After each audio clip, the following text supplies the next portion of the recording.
আসসালামু আলাইকুম, welcome to Sufi kitchen. আজকে আমাদের পুকুরে জাল টানা হয়েছিল, দেখা হচ্ছিল যে মাছগুলো কত বড় হয়েছে। দেখুন বন্ধুরা, এই বড় বড় সাইজের রুই মাছ হয়ে গেছে, প্রায় 1 কিলো 1.5 কিলোর কাছাকাছি হয়ে গেছে মাছগুলো, ভালো সাইজ হয়েছে। আর এখান থেকে পাওয়া হয়েছে কিছু ফলি মাছ। আর দেখুন ফলি মাছটা কত সুন্দর, কত বড় হয়েছে ফলি মাছগুলো, আর লেজটা কেমন করছে দেখুন। এই ফলি মাছগুলো এখন আমি এই ফলি মাছগুলো আমি এখন কেটে নিচ্ছি। আর দেখুন পুরো জ্যান্ত, এখন সবে ধরা হয়েছে আমাদের পুকুরে।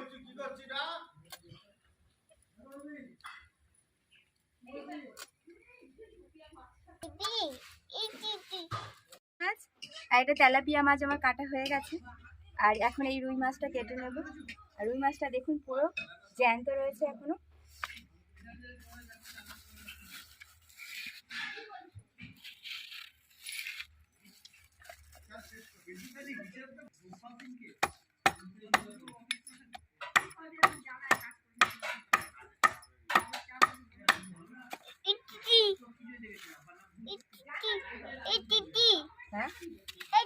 হ্যাঁ হ্যাঁ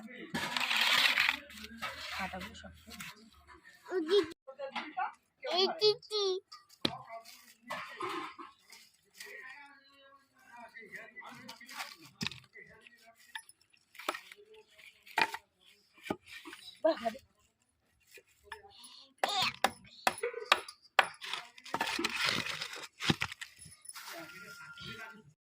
মাছের মাথাটা আমি কেটে নিয়েছি, এবার লেজের দিক থেকে কিছুটা অংশ এইভাবে কেটে নেব। মাছটা ছোট হয়ে গেলে কাটতে সুবিধা হবে। দেখুন মাছটাকে আমি ঠিক এইভাবে দুভাগ করে নিয়েছি। এবার লেজের অংশটা রেখে দিয়ে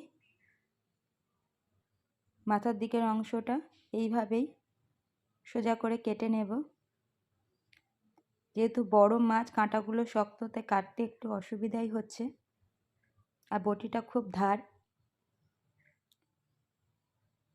আপনারা যখন মাছ কাটবেন সাবধানে কাটবেন।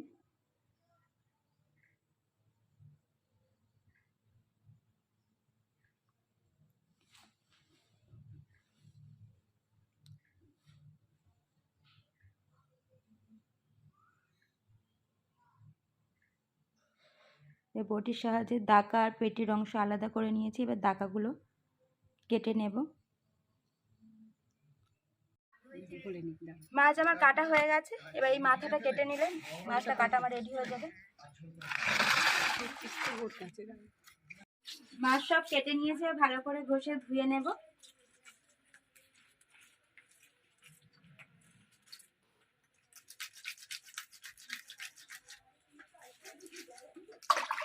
এবার এইভাবে পরিষ্কার করে মাছগুলো সব ধুয়ে নেব।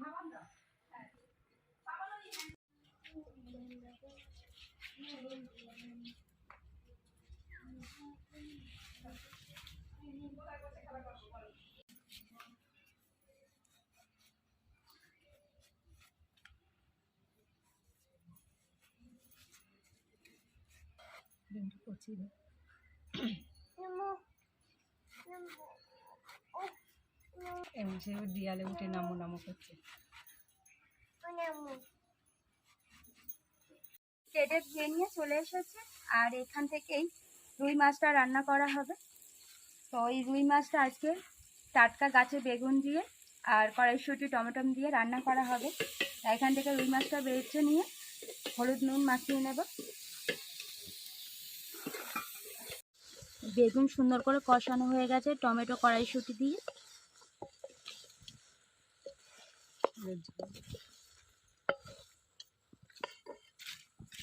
আর একটু কষিয়ে নিয়ে বেগুনের ঝোল দিয়ে দেব।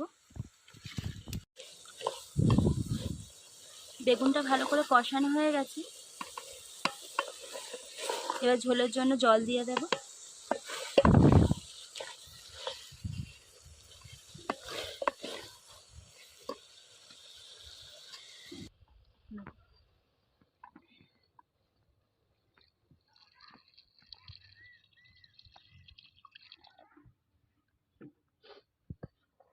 ঝোলটা ভালোভাবে ফুটে উঠলে ভেজে রাখা মাছগুলো দিয়ে দেব।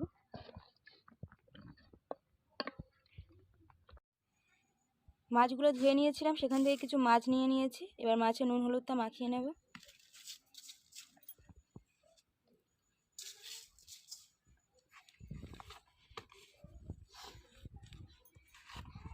দিয়ে দেব হলুদ গুঁড়ো। মাছগুলো ভালো করে নুন হলুদ মাখানো হয়ে গেছে। এবার মাছগুলো গরম তেলে মচমচে করে ভেজে নেব, লাল লাল করে একদম। কড়াইয়ে তেল দিয়ে তেলটা ভালো করে গরম করে নিয়েছি। এবার মাখিয়ে রাখা মাছটা দিয়ে দেব।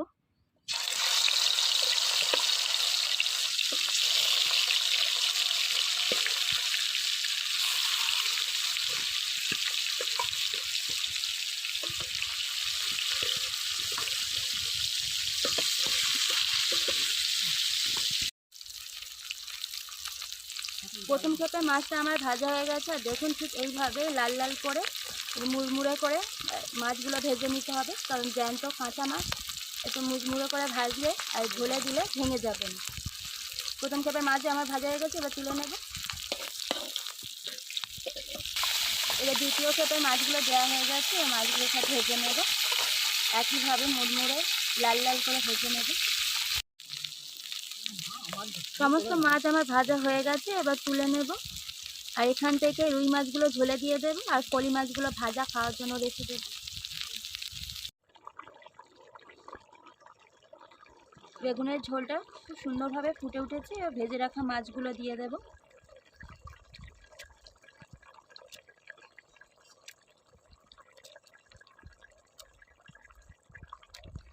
মাছটা একবার ভালোভাবে ফুটে উঠলে ধনেপাতা ছড়িয়ে নামিয়ে নেব। রেডি হয়ে যাবে আমাদের জ্যান্ত ধরে আনা আজকে পুকুর থেকে যে রুই মাছ রান্না বেগুন দিয়ে।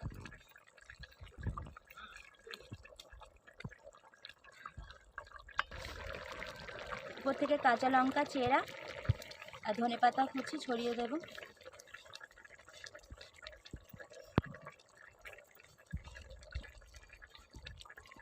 মাছের ঝোলটা একদম রেডি, এবার নামিয়ে নেব। দেখুন বন্ধুরা, মাছের তরকারিটা হয়ে গেছে। আর স্নান করে ভাত নিয়ে আমি বসে পড়েছি।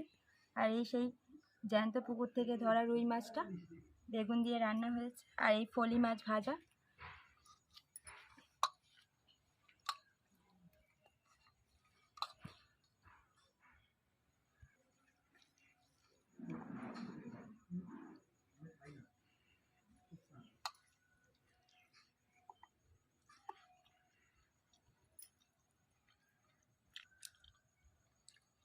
দারুণ টেস্ট, তরকারিটা খুব সুন্দর হয়েছে। তো আমার এই ভিডিওটা আপনাদের কেমন লাগলো? যদি ভালো লেগে থাকে অবশ্যই সুপি কিচেনকে লাইক, কমেন্ট, শেয়ার, সাবস্ক্রাইব করে সুপি কিচেনের পাশে থাকবেন। এখানে আমার ভিডিওটা শেষ করছি। টাটা, সবাই ভালো থাকবেন, সুস্থ থাকবেন। দেখা হবে নেক্সট কোনো ভিডিও নিয়ে।